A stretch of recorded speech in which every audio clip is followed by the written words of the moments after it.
35. Then tomorrow, mostly cloudy, a slight chance for rain or snow showers with a high of 40. Traffic is brought to you by the Delafield Brew House. A porter is in order at the Delafield Brew House. Their medium-bodied ale is brewed with dark roasted malt for a smooth, bold finish. The Delafield Brew House. Drink ale, live lager. From the WTMJ Traffic Center, I'm Debbie Lazaga on 94.5 ESPN. Hey, it's Kyle Walsh for Universal Windows Direct. If you've been cold in your own home, do not suffer through one more winter in a cold and drafty home. Call my guys at Universal Windows Direct. Schedule your free in-home estimate today, and for every 2 windows you buy, you get the next 2 free. Plus, a free upgrade to triple pane glass, and they'll double your energy tax credit. Tell them I told you to call and get an additional $250 off your project. Go to universalwindowsdirect.com and you'll be saying, I love my windows. Hey, Drew Scott here, and I'm Jonathan Scott, reminding you that life's better with a home policy from American Family Insurance. They can help you get just the right protection at just the right price and help you save when you bundle home and auto. Kind of like Goldilocks and the Three Bears. It'll be just right for you. We love a custom build. American Family Insurance. Insure carefully, dream fearlessly. Get a quote and find an agent at amfam.com. Products not available in every state. Visit amfam.com to learn how discounts may apply to you. American Family Mutual Insurance Company SI and its operating company 6000 American Parkway, Madison, Wisconsin. Hey, this is Jen Latta. You're listening to 94.5 ESPN, WKTI, and WKTI HD Milwaukee. A locally owned Good Karma brand station. It's time for the best 60 minutes of your life. This is the Homer Hour, broadcasting live from the Gruber Law Office's One Call That's All studio at the Avenue in downtown Milwaukee, alongside former Packer Brian Balaga. Here's Emmy Award winner Homer. It's the Homer Hour. It is Monday, and that means it's the Doctor of Football, Brian Bulaga. And everybody, please understand, everything is important only as it relates to the Green Bay Packers, as far as all the other playoffs games. Now, that's my rule, but I'm not the Doctor of Football, so we open with whatever is you want to start about the 2 games yesterday. Well, as you know, an all-encompassing of the Green Bay Packers here, it makes it hurt even more knowing that it would have been potentially Kansas City if we beat Detroit in the NFC Championship that we'd be seeing in the Super Bowl. That's what blows my mind about this, because you beat San Francisco, right? You play Detroit. You know you can play with Detroit and beat Detroit. And then you win that game. You see Kansas City, a team you know you can play with and compete with, that you've already beaten the Super Bowl. So when I said it cut me deep last week, it hurts even more right now. It hurts even more. Wow. So that's why this whole thing, like watching those games yesterday, listen, the first game, the Baltimore game, what a bad game. Baltimore looked absolutely horrendous. Bad game. Kansas City deserved to win that. And then you move on to the next game, and you're thinking, this is so awesome for Detroit. They're finally going to do it. And then all of a sudden they get to halftime in the third quarter, and they just forgot how to play football. Then you and I will talk about, but the decisions Dan Campbell made in that game, just unbelievable. And I actually feel really bad for Lions fans, the players, because there were some bad coaching decisions by him that I think cost that team the game. I don't understand the field goals, and I know they always go for it on 4th down, and fine. I don't know if you're on the team and you go, fine, that's what we always do. It's stupid sometimes when we do it. Every situation is different. But I don't think anything can be put in the same context of what they did at the end of the game, to where they couldn't have a chance with the 3 timeouts to force a punt so that their offense could then, if they had to, and they would have, score a touchdown. I don't know how anybody can discuss anything else. At some point, the only thing you have of value are the 3 timeouts, meaning if your defense can stop them once, you get the ball back. I don't. Yeah, it makes no sense to me. It really makes no sense to me. And, yeah, we could talk about the field goals, and he should have kicked those, which I think he should have. But, hey, you know, NFC Championship, it's his first time in one as a head coach, you know, goes for it on 4th. That's his thing. But at the end there, like, you have your timeouts. You have the opportunity to kick the field goal, put your defense back on the field to make a play, to at least give yourself a chance. And it was gone. Right, and even on the last play, you pass the ball, so it's either a touchdown. I mean, and then you don't have to use a timeout there. Yeah, it was just bad. Like, I just don't understand it, and it's part of the reason why, like, and I hate to say this because they've obviously turned the corner as a team and a franchise, but it's why the Lions are the Lions, right? Like, these things continue to happen to them that shouldn't, and it's just like, man, how cursed is this team? And as much as I like Dan Campbell as a coach, and I think he's a great leader, and I've never played for him, I can just only go by what the guys say and what I see. Great leader, guys love to play for him. These are just bonehead decisions. They're just bonehead decisions, and it cost them. And you got to put some of the blame also on the team, right? They came out flat in the second half.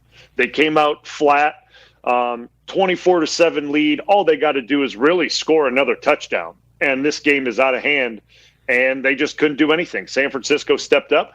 It kind of reminds me of the way the game went against Green Bay, right? Green Bay was the better team that entire first half. And then all of a sudden, halftime comes, the adjustments get made by Shanahan and that staff, and all of a sudden San Francisco starts to play better, and they start to kind of win these small situational matchups just like they did against Detroit, and you got your winner. And you watch those two games, the Green Bay game and then the Lions game against San Francisco, and obviously the Lions got out to a bigger lead, but they were very carbon copy of the way San Francisco played.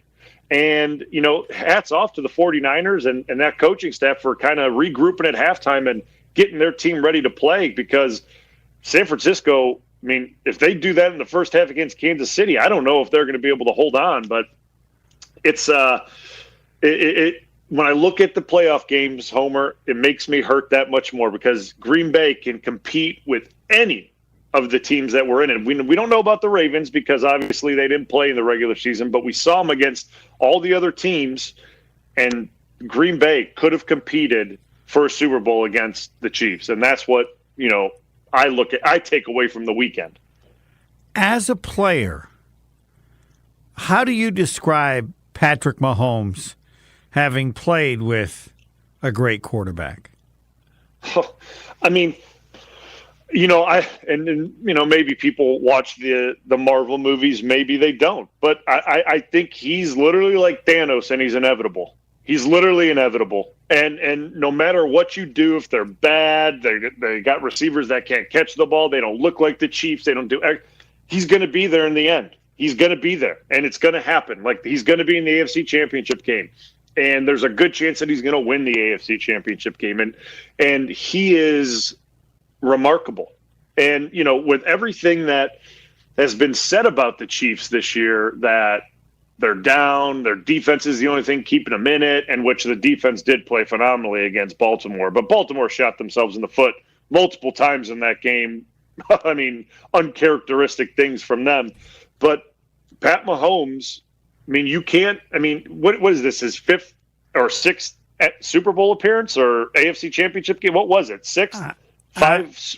I don't have all the numbers. I don't need to know them. I just wish I was smart enough to say I'm just not gonna pick against him. I don't care who they're playing. I don't care what the game is. He'll figure out a way to win it. I don't know if is it that. I think what I find the most fascinating is that and again, I kind of said it, that no matter how the team is playing, he finds himself in situations that he puts the team on his shoulders to go win the game, and he always delivers. Like in the worst scenarios, he delivers, and he's always under control. He's always, composed. Obviously, we saw what happened earlier in the season when he went off on the refs with the Buffalo game and everything like that. Like, that was the one time you've ever seen the guy kind of lose his cool. He always seems like he's got a plan, and he's in control of the situation. And obviously, I've never played with him, and I'm not on the sideline with him or in meetings. But just from watching it on TV, the guy always seems like he is in control of the situation, in control of the game. There's no time in a game where he seems like he can't come back or get something done and win the game. And that's what makes him special and the best quarterback in the league right now. It's very clear, and just impressive from him and Andy Reid. And and kind of that teaming. Again, you could say it a million times. They did not look like a Super Bowl contending team 5 weeks ago, and here they are. Go to Buffalo, obviously, do what they did against Buffalo, the missed field goal by Buffalo, but then going to Baltimore, a team that has looked unbeatable for most of the season, and their defense goes into Baltimore, just absolutely rails Baltimore. I mean, Lamar Jackson couldn't really do anything.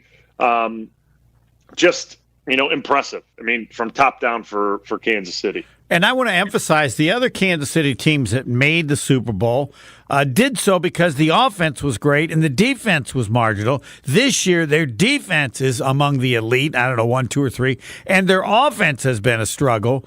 But you can't assume that's going to continue because of Mahomes. And I would say in the Super Bowl, I'm just taking Kansas City. I'm going to take Kansas City every game until somebody beats Mahomes. And I think even if I'm wrong once in a while, I still think that's the safe way to go every game.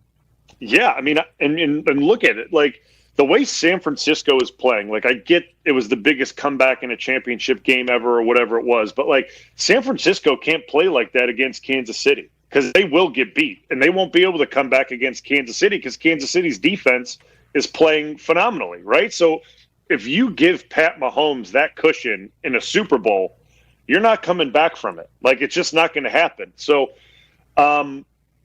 if it's me, I'm taking Kansas City in this thing. Like, and I don't care what comes out in the next week and a half or the feel good stories. I don't care about them. I'm going with the Mahomes. Yes, exactly. And when you have him and Andy Reid and the way the defense is playing, you can't pick against them. You can't. All right, I want to go back to Detroit just so everybody understands the position. I don't know if I said the downs right. So it all came down to they had 3rd and goal at the 1, and they ran the ball.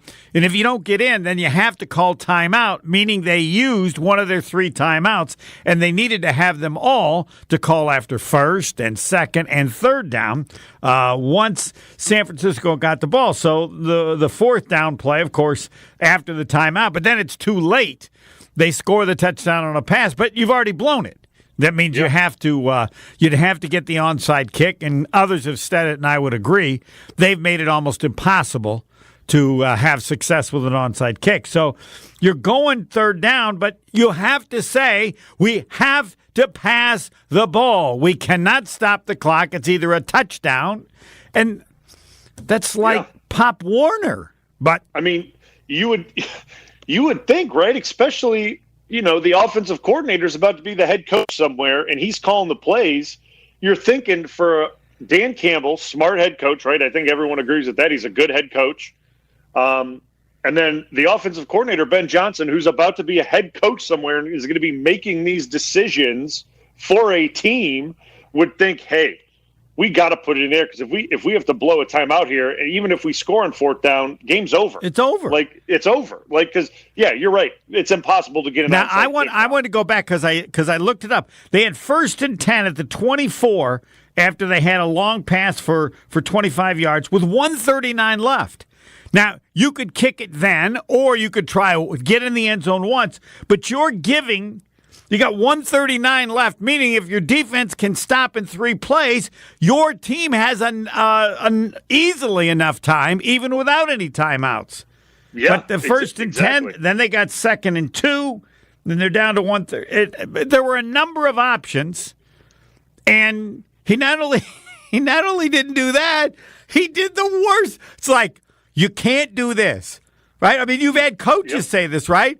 You can do whatever you want. You can't do this. You can't do this. And clearly, that wasn't their approach on 3rd and goal at the 1 when they ran the ball. And everything else, and all the decide kick or not is like on a scale of 1 to 10. They're 1s. This is a 40. I'm obsessing. You wouldn't think that's possible. I'm obsessing as much on this, even maybe more so than Jordan Love throwing that pass on 1st down. By the way, he was at the Marquette game, and they said, "Why didn't you go up and ask him?" Why didn't you? Well, because he's front row, Brad. We're halfway up. It would Okay. take me 20 minutes. But if somebody wants to set up a meeting, I'll be happy to ask him. And you know why it's easy for me to ask him? Why? Because I think he's really good. Yeah. If I thought he wasn't any good, I would say, this is the sign. This is the sign to tell you that this guy's never going to do it under pressure. And I'm exactly the opposite. I think he's shown he has everything. And so I'm more like, I just got to know. You know, if Einstein on 2 and 2 puts down 6, I want to go ask him, like, how did you get to 6? I think, I will believe that he forgot what down it was. That's what I'm going to think for that moment. I mean, it was first down. It wasn't like it was third. Correct, but you're getting in the middle of the play. You know it's first down, and then you're getting in the play, and there's so many things going on, right? Should I pass, not pass? I think for that moment, if you've got a better explanation, Brian Bulaga. I don't. I don't have a good explanation. You know, like I mean, the more I think about it, the more I mean, again, and we talked about it, and you said there's no way. I mean, I think he blacked out. Okay, that too. I mean, and that's just what I think happened, and you know, and it's just one of those mistakes that he'll remember, and I don't think he'll commit that. You know, as what did he say? The crime of a century for a quarterback, or whatever he said. I don't think he'll do it again. I agree. I agree with you totally, and I also think that he would say privately, "I can't believe I did that." No, yeah, 100%. I can't. I don't. I'm not even going to say everybody has that in their athletic experience because I don't know that they do, given the level of excellence you talk about the players, you know, playing in the NFL. I don't think there was ever a point where you went out on the field and forgot to have your cleats on. I mean, there are just some things that are so basic. But, yes, for anybody out there, you want to set it up, I'll be more than happy to ask him. He also seems to me he would be very easy to ask because I don't think he would use the F word like John McEnroe did one time when I asked him a question. I think he would, you know, as he handles everything, handle it with poise and I think so. And you know, he seems like the type of guy, and obviously I got to meet him when I was in Green Bay for that Chargers week. He seems like a very composed guy, right? He's laid back. He's confident in himself, obviously. I mean, he's developed and he's earned that confidence within himself. But I don't see him getting rattled by the question. You know what I mean? Like I just don't think I can't. To be honest with you, I can't believe I did that. Yeah. And then that ends it. But I don't think he'd say, I'm not talking about that, or why do people bring that up? Or but we'll see. I think at some point he will address it. I think so too. Well, I think it's going to be asked eventually. On to the Green Bay Packers. They need a defensive coordinator. And I want to ask you about assistant coaches, the ones who became coordinators. How much do you know your position coach versus the coordinator versus the head coach? The dynamics of those different tiers. Brian Bulaga, yep, it's his show, the Homer Hour, second quarter. I know we're late. Next. More of the Homer Hour coming up next on 94.5 ESPN.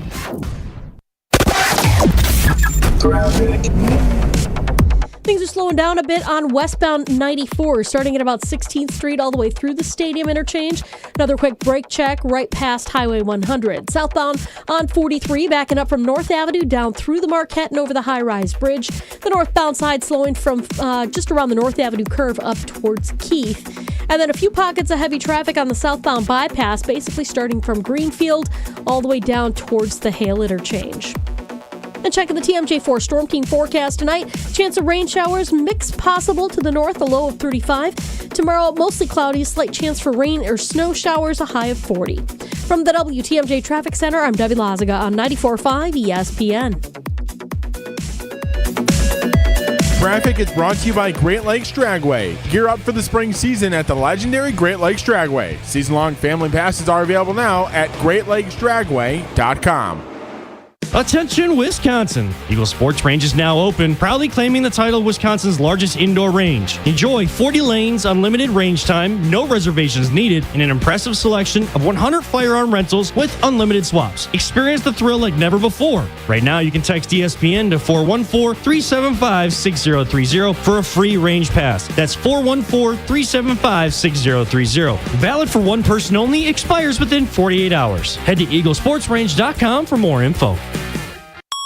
An ESPN Radio Extra Point with Evan Cohen, Chris Canty, and Michelle Smallman. That game was more about the Detroit Lions collapse than any kind of greatness that Brock Purdy was able to summon. And it's not me hating, it's just a fact. That's the third largest collapse in conference championship game history. So, I mean, there's something to be said for the 49ers taking advantage of the opportunity with the Lions leaving the door open. They just kicked it in. I get it. And Brock Purdy was the head of the snake. I get it. But there are also a lot of plays in that ball game that make you scratch your head and think whether or not those are plays that Brock Purdy can consistently get away with, especially against championship caliber team. I'm sorry, rolling to your left, throwing back across your body, lollipops over the middle of the field, that's not going to work out. You can't keep routinely doing that and expect to be on the right side of it. I think that game was more about the Detroit Lions having an epic collapse than it was any kind of greatness that Brock Purdy was able to summon. Lowe's knows pros want savings now. That's why, as an MVP's Pro Rewards member, you get volume savings on orders of $1,500 or more at the Pro Desk. And there's more. We've lowered our prices on select top products like electrical wire and drywall, so you can get the job necessities for less. Because Lowe's knows savings. Lowe's knows pros. In-store only. Exclusions, restrictions, and more terms apply. Details at lowes.com/terms. Subject to change. If you only have a 401k, you're not getting the most for retirement. Wait, what? Add a Robinhood IRA on top, then they'll boost it by 3%. You can do that? And if you transfer in any retirement account, you get 3% on top of that. Is there a limit to the match? No limit. Robinhood Gold gets you the biggest contribution match of any IRA on the market. Sign up for Robinhood Gold at Robinhood.com/boost by April 30th. Subscription fees apply. Investing involves risk. 3% match requires gold for 1 year from first match. Must keep IRA for 5 years. Match on transfers subject to additional terms and conditions. Robinhood Financial LLC, member SIPC. This is the Homer Hour on 94.5 ESPN.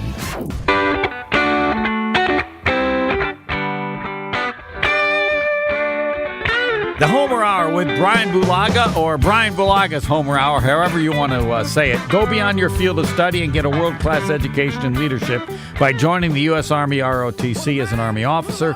You'll work side by side with peers who support your growth, and you'll become a role model, mentor, and decision maker. In any environment, at any scale, it's a challenging path, but along the way, you'll sharpen your skills and show yourself and those around you exactly what you're capable of. Decide to lead at goarmy.com/officer or contact your local Marquette University Army ROTC program to get started.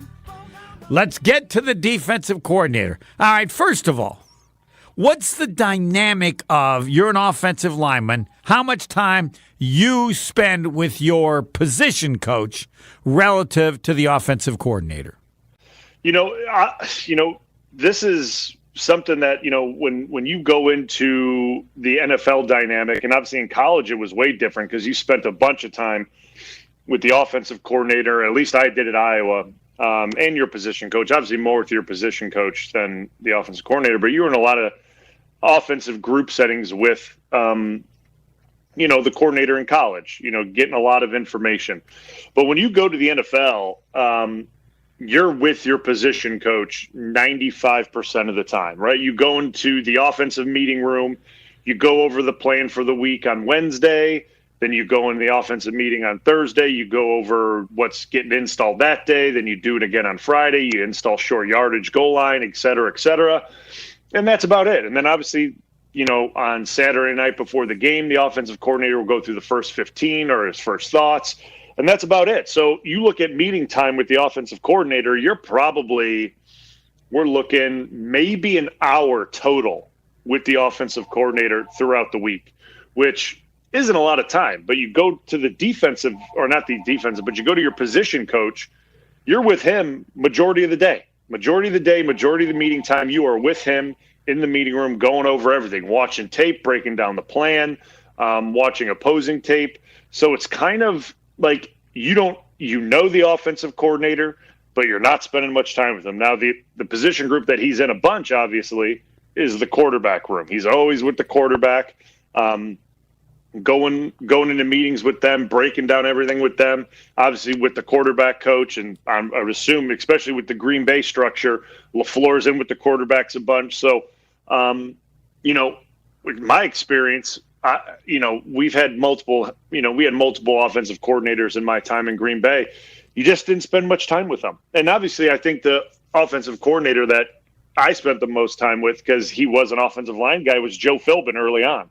He came into the O-line room a bunch because he was the O-line coach for a while. And I would imagine Steno does that a little bit now because he was the O-line coach. But that was probably the most I spent with an O coordinator was Joe Philbin, and that wasn't even that much. He would maybe pop in on Thursdays to watch a certain run period or a blitz pickup from the Thursday practice, and that was about it. So you spend majority of your day with your position coach, going over everything. If I had, and things may be different in other places, but in Green Bay, that's how it was done. And then when someone asks you about how good your offensive coordinator is privately, upon what, and we'll get to the defense because clearly that's different because they don't have a quarterback, so I don't know how they break down their time. But how do you judge, and you don't have to mention any names, you can if you want, how do you judge whether an offensive coordinator is good or bad given how little you're with them? Yeah, I mean, it's a good question because you get a feel for, and obviously, I mean, it was different in Green Bay because Mike McCarthy called the plays. Right. You know what I mean? And so did Matt LaFleur. So, you looked at kind of how the structure of, the organization was, or at least the coaching staff was like, yeah, we had the offensive coordinator, but McCarthy called the plays. And you're not with either of them. No, not at all. Like, so that's how you, as an offensive lineman, you don't really know besides when you do get to interact with those guys in those group settings. Obviously, I thought very, very highly of Joe Philbin. I thought very highly of Tom Clements. I thought very highly of Nate Hackett as well. All right, hold on. Let me interrupt. Why? All right, take them one at a time. Yeah, I mean, I thought. All right, let's say, Joe Philbin. You say I like. Why? What makes you like him?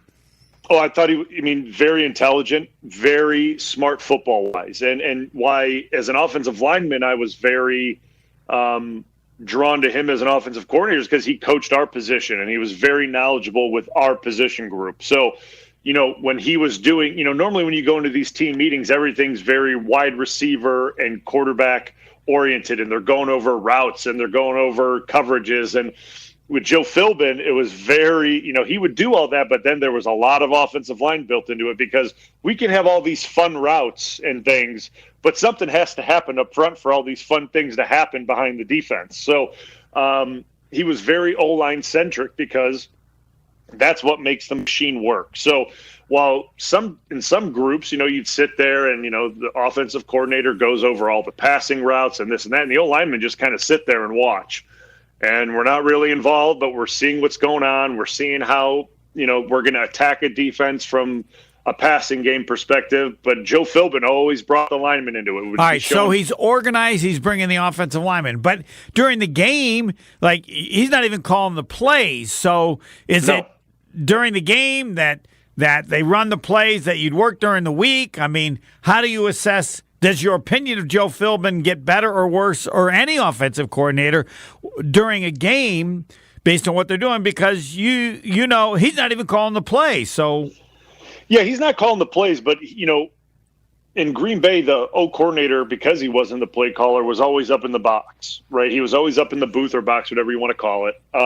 And he was obviously communicating with not just the offensive line coach and the position coaches, but with the head coach on what he's seeing from up top. And you could normally tell when there would be a shift in, ideas and what was being thought and what was being called because, if something wasn't working and then there was a drastic change in play calling through, the first half or whatnot, you normally think, hey, that's probably coming from up top that he's changing and he's giving the head coach, just some advice on what he's seeing. How often up does top. that occur in a typical game?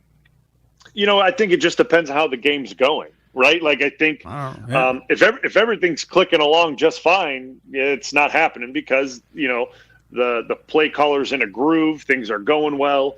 Obviously, he's still getting feedback from the box and from the offensive coordinator that's up top about what's happening, what's going on, what he's seeing, things like that. But if things are clicking along fine, I mean, hey, plan's going smoothly. Everything's going according to plan right now. But all right. So if somebody contacted you from another team, friend, and said, we're thinking of hiring Joe Philbin, or you can go over each of them, what would you be apt to say?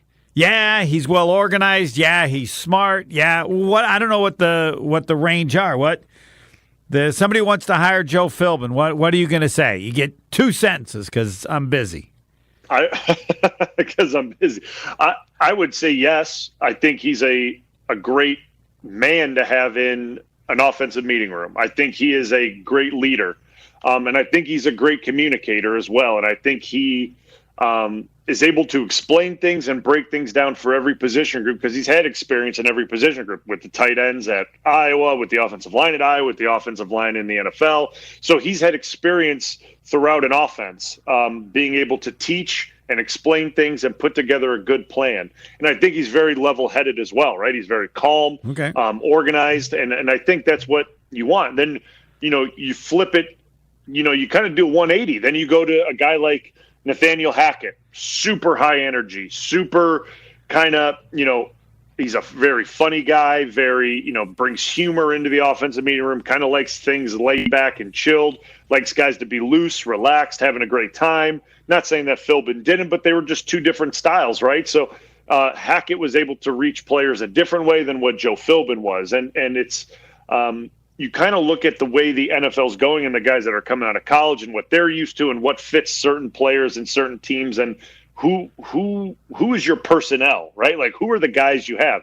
Do you have a more veteran-based group? If you do, Joe Philbin may be probably your better pick. If you got a very young group that, is used to things a certain way, a guy like Nate Hackett may be down your alley. So, like, it's all based on, to me, the guys you have in the building and what coaching staff and what coaches suit your personnel best. And I think that's where I get to on a lot of this is you have to bring in coaches that suit your team, right? Suit your personnel. So they're young. I mean, the offense is really young. Do you consider the defense that the Packers have now young or not really? I don't think that they're young, right? I think you got some young guys in the secondary, right? But I think if you look up front, they're a veteran group, right? Like, yeah, they have a couple young interior guys in Slayton and I'm thinking of the Clark Brooks or Clark. No, Kenny's a vet, right? Like, Kenny's a veteran. But like Rashawn Gary's a veteran, Preston's a veteran, Van Ness is young. Wyatt's young. Wyatt's young, but then you look at the linebackers, they're starting to get, obviously Campbell, we don't know if he'll be there or not, but Campbell's a veteran, and obviously so you could literally go either way. Yes. Yeah, I think you can go either way, and it's all how you look at how this coach can relate to your personnel. And obviously, I'm not saying that an older coach can't coach younger guys. I'm not saying that because obviously that can happen. That's not a big deal. Andy Reid has a fairly young team as well. If you look at them, and he's doing just fine, right? Like, so that's not a big deal. But I think you look at just how the personality of the coordinator fits your group. And I think that's the way I would approach. If I'm a head coach or if I'm a general manager, I'm getting the personality of this defensive coordinator that Green Bay's looking for, and I'm seeing how does it match the personality of my defensive room. Obviously, his scheme and things of that nature come into play and kind of how he's going to deploy the defense. But you have to make sure that the personality and kind of the leadership skills of this defensive coordinator fits your group, because you can't say, well, we're going to make the players fit him, and because you can't go out and change a whole defense. There's no way, you can't do it. It's impossible. You got guys under contract with a lot of money guaranteed and things, and there's a salary cap. So you have to be able to fit a coach with players and make sure that they're able to gel. And obviously I experienced that multiple times, but obviously from the change from Mike McCarthy to Matt LaFleur, obviously as an older guy, one of the older guys on the offense, Aaron and I, and obviously I think on an offensive standpoint, if you looked at the veterans there, it was probably Mercedes, Aaron, and me were the oldest guys. And the questions probably there, can I as a player fit, well with LaFleur and what he wants to do and kind of their thing. So obviously I fit really well. I loved playing for Matt, but there's those questions of, can guys fit certain coaches and can these guys work well together? Can they, do the personalities match? And these are, because at the end of the day,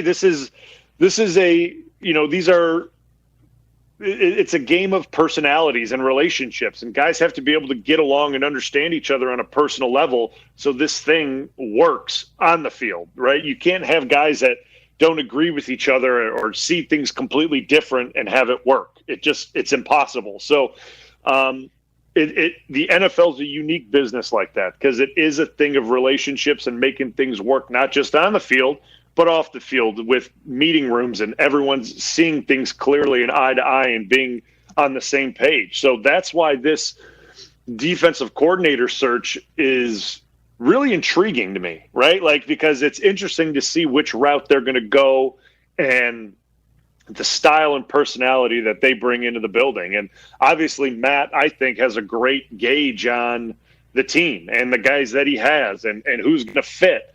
But, I'm excited to see which route he goes, because he can go with a veteran coach for sure. He can definitely go with a veteran coach. I think that'd be good for him. He could also go younger, because I think, having a younger guy that maybe doesn't have as much experience but understands the dynamic of the team and the defensive players that we have, it could be great. So it's a very intriguing to me, and obviously we don't know which way this is going to go, but I'm excited to see the decision that he makes. Brian Bulaga, the doctor of football, the third quarter. Yeah, we're behind again. I don't care. This is just good stuff. How young can you be? Can you hire someone 32 years old to be the defensive coordinator? Third quarter with Brian Bulaga next. The Homer Hour is back after this on 94.5 ESPN. Things are backing up a little bit. Southbound 43, basically from Fond du Lac Avenue all the way down through the Marquette, past the KK River, so give yourself that extra time. Northbound side slowing down from Fond du Lac up to Keefe. And westbound 94, watch for the delays kicking in around at 16th Street all the way through the stadium interchange to about Mitchell Boulevard. By the time you make it to Hawley Road, you're actually good to go all the way into Waukesha County. And checking the TMJ4 Storm Team forecast, tonight chance for rain showers, mix possible to the north, a low of 35. Then tonight, mostly cloudy, a slight chance for rain or snow showers, a high of 40. From the WTMJ Traffic Center, I'm Debbie Lazagon, 94.5 ESPN. With your Saganiac Planning Marquette recap, I'm Ashton Rotman. Oso Iguodaro and this guy leading the way for Marquette on Saturday. 3 by Joplin. Holla at your boy. Yep, 12, baby. It's bigger than that. Holla at your boy. Yep. Let's go. Joplin now up to 12 points, and Marquette's lead is at 12. David Joplin would finish with 20 points in Marquette's 75-57 win over Seton Hall on Saturday in Milwaukee. Next up, they'll take their 4-game winning streak on the road to Villanova, where they'll take on the Wildcats on Tuesday night. Like you, Wisconsin is home for me. That's why I'm a big fan of Network Health, a health insurance company that's doing the right thing right here in Wisconsin. Network Health takes extra steps to make health insurance affordable and understandable so you can make the most of your coverage. And they always put in the extra effort. To learn more about Network Health's business, individual, or Medicare health plans, call Aaron Belowski, Saganiac Planning, 262-783-6161. Saganiac Planning, a name synonymous with employee benefits and top-notch service. The only thing that tops our selection is your savings discount liquor. Hi, this is Marie from Discount Liquor, Southeastern Wisconsin's beer, liquor, and wine headquarters. For over 60 years, 7 different decades, all as a local family-owned business. Discount Liquor has a selection with over 14,000 varieties of beer, liquor, and wine in stock, along with everyday low prices, expert service, and convenience with 2 locations. But don't just take my word for it. Let's check out some online reviews. Robert wrote, "There's not a better liquor store around. Nobody even comes close to their beer selection. The only issue? I get brain overload because there are so many choices. And Aubrey recalled, I went in looking for a very specific and rare dessert wine. They not only knew of it, but special ordered it and called us when it was available for pickup. Just can't beat their service. Thanks, Robert and Aubrey, for your kind words and patronage. Discount Liquor in Milwaukee on 51st in Oklahoma and in downtown Waukesha on Main and Barstow. Hey, it's Kyle Wallace for the Bath Authority. If your bath or shower is old, outdated, has mold and mildew, or broken tiles, you gotta call my friends at the Bath Authority. The Bath Authority provides the highest quality bathroom remodeling products along with a world-class customer experience. Elevate your bathroom to a new level of luxury, style, and safety. Schedule your free in-home estimate today and get $1,000 off a new shower or bath plus 36 months of interest-free financing. TheBathAuthority.com. A better bath awaits. Ever wonder how the best athletes find the power to jump higher, cut quicker, skate smoother, drive farther, and stick the landing? At Prevea Orthopedics in Green Bay, we know power starts with the hips. That's why Dr. Michael Ryan and our team of experts provide comprehensive and advanced expertise in hip care, unlike anywhere else. Come to Prevea Orthopedics and Sports Medicine, where we can preserve your hips so you can pursue your goals. Prevea Orthopedics, specializing in you. You're listening to the Homer Hour on 94.5 ESPN.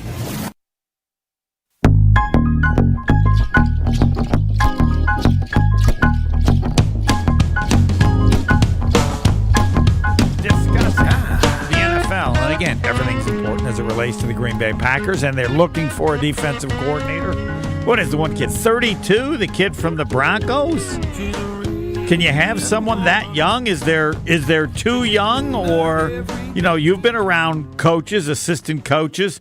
Oh, I want to get to this one first, and that is, can you tell who's going to move on and be better? Like, this guy's a position coach. It could be any of them when you go, that guy's going to be somebody. There's a coordinator. There's a head coach. Or do I just make that stuff up? No, I think you can get a good vibe from a coach. Like, for me personally, obviously, being in the building with a lot of good coaches through my time in Green Bay, you could really get a good idea of who's going to be able to move on or be able to step up their role. Like, a perfect example would be Alex Van Pelt, right? He was the quarterback coach for Aaron for a long time, and obviously he's an offensive coordinator now. I don't know, he was with Cleveland and with Cincinnati and things like that, but I thought he was a very good coach. And you're like, this guy, he's going to be able to be an offensive coordinator or whatever it may be one day. And who I always thought would be a great head coach, and he's never gotten the opportunity, and it's unfortunate because I think he would be. It would be my O-line coach, James Campen. Who I'm pretty sure everybody thinks the world of him.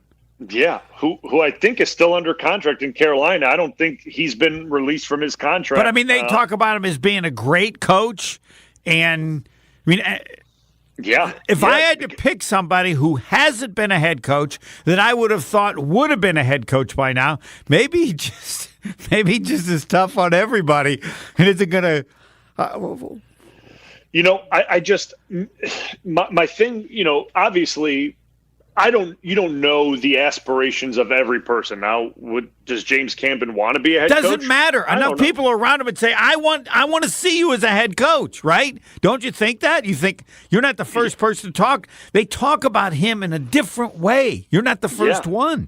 Yeah, because he is a great person to be around, and he's a great leader of men. And he's obviously very smart football-wise. He's been in the game for a long time. And I think it's just about opportunities, right? Like, I would have loved to see him be the interim head coach when Carolina, moved on from Wright, right? Like, it would have been great, but they went in a different route. And obviously they didn't use the defensive coordinator as the interim head coach. And now, they went a different direction with their hire. But I'm not saying it's right or wrong, but that's what they did. But I think James Campen, I think the world of him, obviously, but I think he would be a great guy to get a shot. I got to ask you about it. He seems like the person they say as a teacher is like a really tough teacher, but everybody brings him up, and you wouldn't think they'd bring up somebody if he was that tough. Is it fair to say that first and foremost, he's tough on the people who are in the offensive line? Oh, he is, for sure. he expects a lot out of his group, and he is hard on them, and he has very high standards, and obviously has very high standards from the groups that he's built and coached throughout his coaching career. So he expects a lot, but he's fair. And that's the biggest thing, is that he's tough, but he's fair.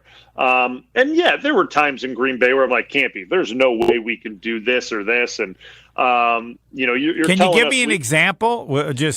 Well, there would be times like in pass protection, like we'd be watching blitz pickups and things of that nature. And, we're going over, pressure packages from teams, and he'd be like, hey, you need to be able to see through this, come off your defensive end and pick up this blitzing safety when he hits it from 10 yards and he hits it really late and you're already engaged in your defensive end.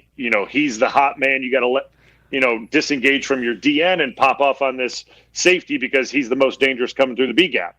And you're like, Campy, how am I going to see that safety if I'm already engaged with the DN? He goes, you got to keep your eyes up. You just got to, and you're just like, okay. And you know what? Like, that was the expectation, and you did it. Like, I did it. Like, that's just what you're expected to do. And you go to the, practice and be like, see, I knew you could do it. You just got to keep your eyes up. It's just like. Do you think there are, and I just have this fascination because I'm old enough, like when he played, right?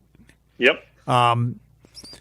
That a player would say, I'm as good as I am in the NFL, and I owe it to James Campen. Is that too strong a statement?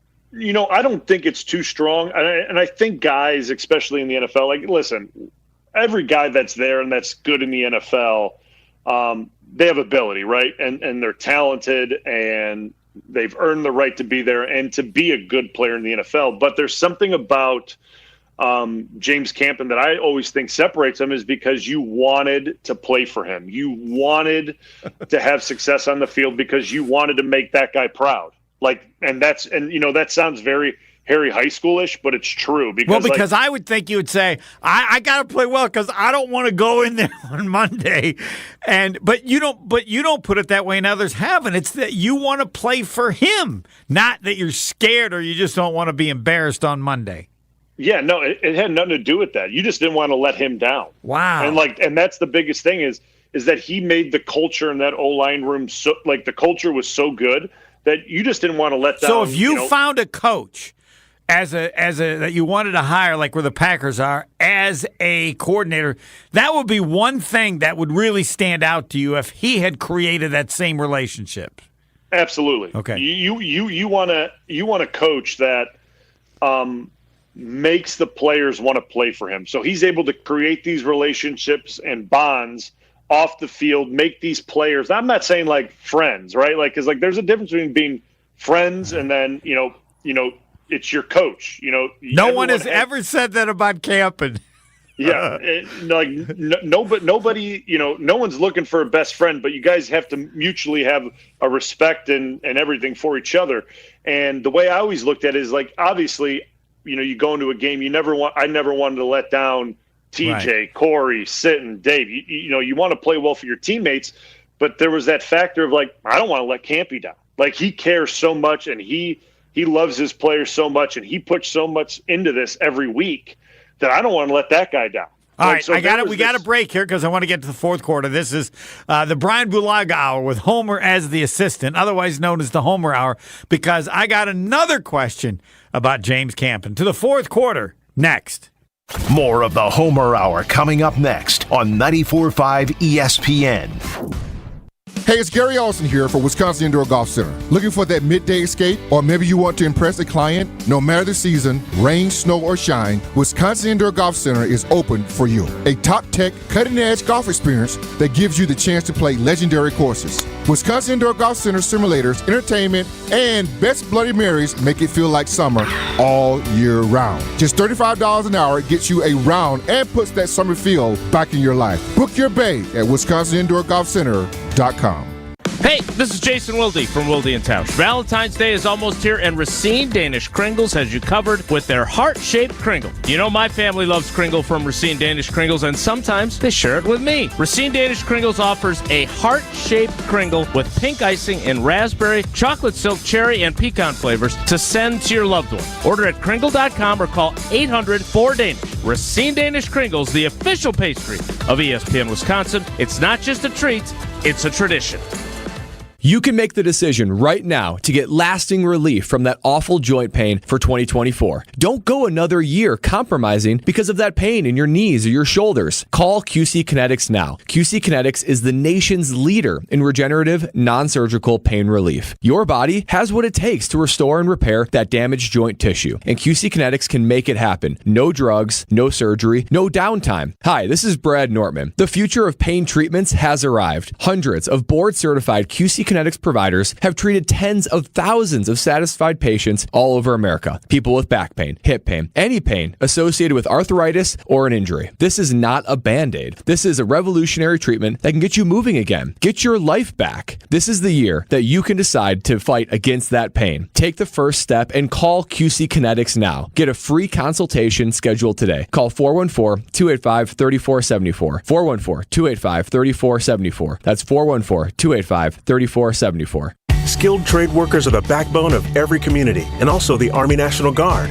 Soldiers trained to keep the power flowing, engines running, and in every other trade needed to accomplish the mission. These soldiers are on the fast track to learning skills that can set them up for success at home with companies looking to hire the best. Their resumes are being built through their paid training and part-time service. Find out how you too can learn a trade profession by visiting NationalGuard.com. Sponsored by the Wisconsin Army National Guard. Aired by the Wisconsin Broadcasters Association and this station. UW Credit Union presents the Student Athlete of the Week, supporting local student athletes as they grow on the field, in the classroom, and in the community. UW Credit Union is here for every you. Learn more at uwcu.org. Here's Ashton Rotman with the UW Credit Union Student Athlete of the Week. This week's UW Credit Union Student Athlete of the Week is Wisconsin Lutherans Con Kneppel. With a nearly 40-point victory over South Milwaukee, which followed an 80-63 win earlier last week against New Berlin Eisenhower, Con tallied up a cool 57 total points in those wins. Kneppel is already committed to play for Duke next season and head coach John Shire, but was left off the McDonald's All-American game rosters, causing a bit of a disappointment around the local basketball community. However, he didn't let that sway him. The senior became the all-time leading scorer in Wisconsin Lutheran history last week. Kneppel and his Wisconsin Lutheran squad look to keep their undefeated season going as they take on both Greendale and New Berlin West this week. Congratulations to UW Credit Union Student Athlete of the Week, Con Kneppel. Welcome back to the Homer Hour on 94.5 ESPN. Final segment with Brian Bulaga, the Brian Bulaga Homer Hour. I think if I was looking for a defensive coordinator, I'd go to James Campen. James, anybody you'd suggest? Does that make any sense? I'm not saying they're going to do that, but if I find somebody that's so good or think they're so good, I would respect their opinion based on who they've gone against or who they've interacted with. Oh, I mean, I can assure you that Matt LaFleur is probably doing something of that nature, right? Like he's gone against a lot of D coordinators and knows coaches throughout the league, and obviously so does the staff, right? Like, obviously, the Green Bay staff, they have respect, and they got buddies, and they've gone against a lot of D coordinators in their time. So you know that dialogue is going on. Like, hey, like, who do we all whose scheme and, who did we always hate going against, right? Like, who did we, hate going against from a defensive standpoint that gave us problems? And then you dive into that a little bit more and start asking people that know him or have coached with him, how is he, like things like that. So this is all, I would imagine, part of the process of finding a defensive coordinator. And these offensive and defensive coordinators is, whose scheme did you hate going against, right? Like, meaning it was good. And then you start finding out more about this person from people that that have been around him. Like, all right, let me ask you this, because I'm being like, forget scheme. It's the players. Like, when you played, were there defensive schemes, or was it more the players that team had that created the problems versus the scheme? Well, the perfect example that I always go to is the Vic Fangio defense, and that's very relevant for us, right? Because we're talking about Joe Barry and well, I'm also talking about Christian Parker. We'll get to his name, the 32-year-old, and I think he was hired by Fangio a few years ago. But anyway. Yes. So we always look at the Vic Fangio scheme because it is a very good scheme, right? But I've always looked at it as it never really gets quite run that well unless it's Vic Fangio calling it, right? Like, because there's something to the way he sees the defense that he's obviously, kind of built, and all these, disciples of his have come off of this scheme, but it never really seems to go that well unless he's got his hand in it. But obviously there's always an outlier, but I look at Vic Fangio as always that same way. Like, he's had great players. Obviously, we look back to when he was in Chicago, obviously, but also San Francisco. They were great players, right? Navarro Bowman, Willis, Justin Smith, Aldon Smith. I mean, the guys were amazing.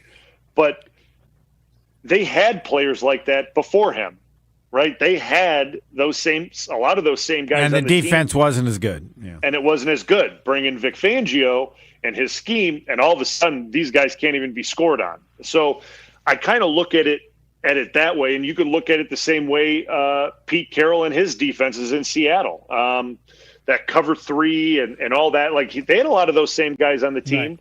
And then Pete Carroll. So, but then how do you know Christian Parker? Fangio's probably got grandkids older than